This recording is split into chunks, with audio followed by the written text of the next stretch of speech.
দর্শক এই মুহূর্তে নগর ভবন এলাকায় আছেন আমাদের সিনিয়র রিপোর্টার নিয়াজ মাকদুম, যুক্ত হচ্ছে তার সঙ্গে। নিয়াজ, আজকের কর্মসূচি নিয়ে সর্বশেষ কি তথ্য রয়েছে আপনার কাছে, দর্শকদের জানাবেন। সকাল থেকে বিভিন্ন এলাকা থেকে নগরবাসী এসে এই নগর ভবনের সামনে জড়ো হয়েছে এবং তারা ইশরাক হোসেনের যে মেয়র পদ বুঝিয়ে দেওয়ার দাবিতে আন্দোলন করছে। বিভিন্ন স্লোগান দিয়ে তারা এই আন্দোলন সকাল থেকেই করে যাচ্ছে। সকালে প্রচণ্ড রোদ ছিল, সেই রোদকে উপেক্ষা করে তারা এইখানে বসেছিল। এরপরে ঠিক আধা ঘন্টা আগে এখানে তুমুল বৃষ্টি হয়েছে।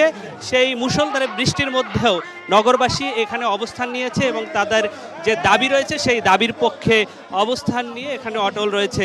আপনাদেরকে জানিয়ে রাখি, আজকে যে 6 দিনের মতো অবস্থান কর্মসূচি চলছে, এই 6 দিনের মধ্যে লাস্ট যে 3-4 দিন আন্দোলনের মধ্যে আপনার নগর ভবনে বিভিন্ন দরজায় তালা লাগিয়ে দেওয়া হয়েছে। সেই তালা লাগিয়ে দেওয়ার ফলে এখানে যে নাগরিক সেবা যারা নিতে আসে তারা আসতে পারছেন না এবং এই আন্দোলনে এই নগরের সিটি কর্পোরেশনের যে কর্মচারীরা রয়েছে তারাও এই আন্দোলনে সম্পৃক্ত হয়েছে। তারাও চাচ্ছে ইঞ্জিনিয়ার ইশরাক হোসেনের যে মেয়র পদ সেটি বুঝিয়ে দেওয়ার জন্য তারা দ্রুত এই দাবি করছেন এবং স্থানীয় সরকার মন্ত্রণালয়কে শপথ পড়ানোর ব্যবস্থা গ্রহণ করতে বলছেন। শুধু তাই নয়, এই 6 দিন ধরে আপনারা জানেন যে সিটি কর্পোরেশনে স্থানীয় সরকার মন্ত্রী আসিফ মাহমুদ সজীব ভুঁইয়ার অফিস রয়েছে। এই 6 দিনে সেই অফিসেও এখন পর্যন্ত এই 6 দিনের মধ্যে সেই অফিসে আসে নাই, অর্থাৎ এই নগর ভবনে যে তার অফিস রয়েছে সেই অফিস থেকেও মোটামুটি তার কার্যক্রম বন্ধ রয়েছে। আপনাদেরকে জানিয়ে রাখি যে এইখানে যে ঢাকাবাসী যারা রয়েছে তারা কিন্তু সকাল থেকেই স্থানীয় সরকার মন্ত্রণালয় আসিফ মাহমুদ সজীব ভুঁইয়ার বিরুদ্ধে স্লোগান দিয়ে আসছেন এবং তারা অভিযোগ করছেন যে এই শপথ পড়ানোর যে গড়িমসি হচ্ছে, এই গড়িমসিটা মোটামুটি আসিফ মাহমুদ সজীব ভুঁইয়ার কারণেই। এর একটি কারণ হচ্ছে এই ঢাকা শহরে এনসিপিকে বাড়তি সুবিধা দেওয়ার জন্য তারা ইঞ্জিনিয়ার ইশরাক হোসেনের যে শপথের বিষয়টি তারা তালবাহানা করছে।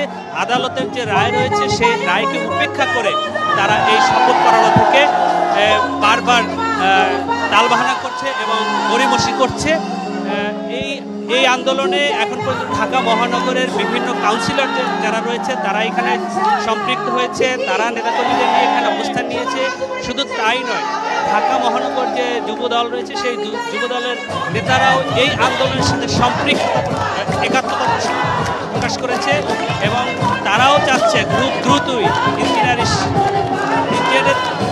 ইশরাক হোসেনের যে শপথের বিষয়টি সেটি দ্রুত সুরাহা করার জন্য এখান থেকেই তারা এই দাবি জানিয়েছে। এই ছিল সবশেষ আমার কাছে তথ্য। নতুন তথ্য এলে আমি আপনাদেরকে আবারও জানিয়ে দেব। নিয়াজ, ধন্যবাদ আপনাকে। দর্শক, নগর ভবনের সামনে থেকে যুক্ত ছিলেন সহকর্মী নিয়াজ মাকদুম।